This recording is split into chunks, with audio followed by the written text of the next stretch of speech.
Some Great Little Things by Booker T. Washington, narrated by Sam Kusi.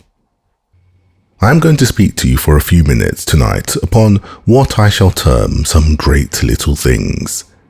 I speak of them as great because of their supreme importance, and I speak of them as little because they come in the class of things which are usually looked upon by many people as small and unimportant.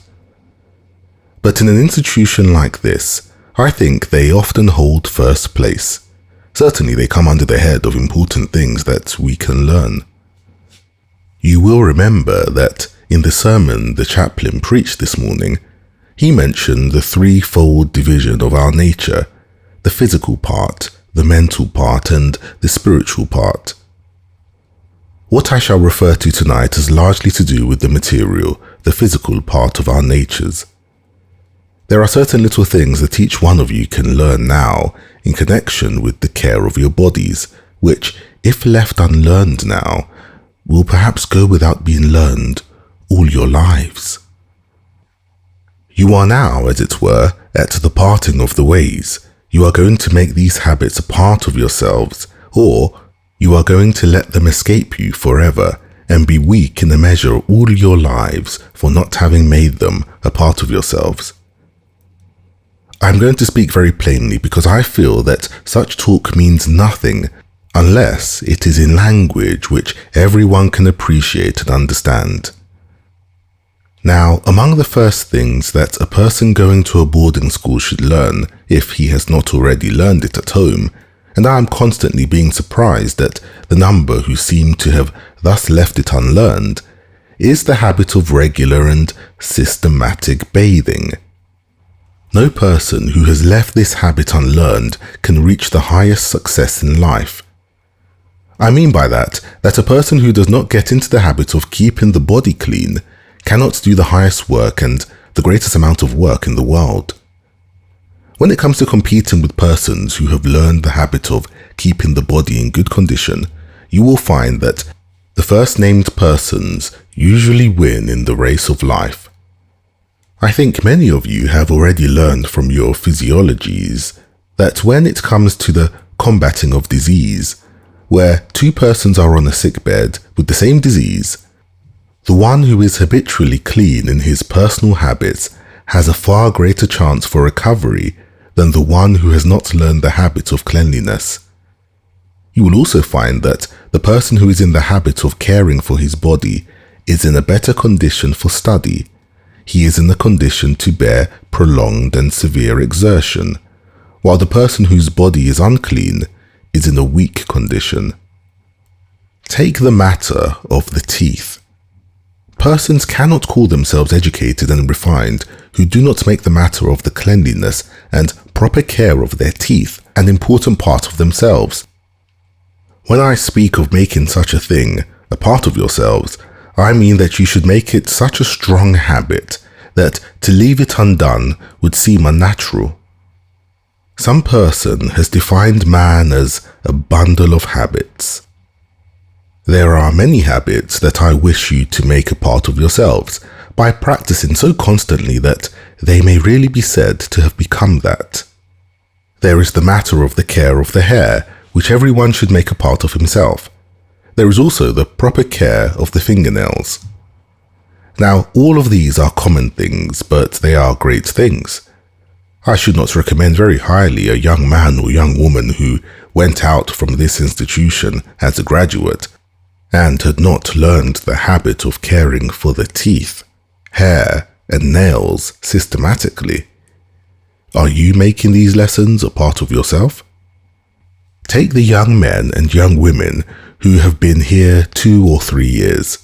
Have you grown to the point where you are dissatisfied and all out of sorts when your hair is not combed, your fingernails dirty, and your body not in the condition it should be in? If you have not reached that point when you come to graduate, then there will be something wrong with your education and you are not ready to go out from this institution, whether you are in the senior class or in the preparatory class. Another thing, I confess that I cannot have the highest kind of respect for the person who is in the habit of going day after day with buttons off his clothes. There is no excuse for it when buttons are so cheap. I wonder how many of you could stand if I were now to ask all to stand who have every button in its place. I cannot have the best opinion of a girl who will let a hole remain in her apron day after day, nor can I think well of a man who does not remove a grease spot from his coat as soon as he discovers it. You have more respect for yourselves, then other people will have more respect for you. When you get into the habit of polishing your shoes, no matter who you are, but especially when you are at school. Every man should get into the habit of polishing his shoes. See to it that they are in proper condition at all times. I need not repeat here, after what I have said, that it is the utmost importance that every person wear the cleanest of linen. If I speak to you so plainly, it is because I want you to make these matters a part of yourselves to such an extent that they will be essential to your happiness and success. I want every girl who goes away from here to be so nearly perfect in her dress that she cannot be happy if there is any detail unattended to, and I want the same thing to be true of the young men. Let these things have an important bearing on your education here and on your life hereafter. And then, above all things, although on account of the number of students here, you are very much crowded in your rooms and will have to make all the harder effort on that account, get into the habit of being orderly and neat. School your roommates to the point where they will have a place for everything. Always know where to put your hands on anything you may want in your room, whether in the light or in the dark. Then there are one or two other little things. You should have quiet in your rooms at your work, or you will talk with your fellow students. Do your work quietly. Get into the habit of closing doors quietly. You cannot realize how much of these little things add up to your happiness and to the manhood and womanhood which you are going to build up as the years go on. And then in conclusion, so order your lives that you can form the habit of reading. Set aside a certain amount of time each day, even if it be not more than 4 or 5 minutes, for reading aside from your lessons. Read books of travel, history, and biography. I want you to patronize the library this year as never before. In it are great numbers of books by authors of highest rank. Be regular in all your habits. Have a regular time for studying, for recreation, and for sleeping. And last but far from least, set aside a regular time for thinking, for meditating with yourself. Take yourself up, pick yourself to pieces, see wherein you are weak and need strengthening. Analyze yourself, get rid, as it were, of all the weights that have been holding you back, and resolve at the end of each week that you will walk upon your dead selves of the week before.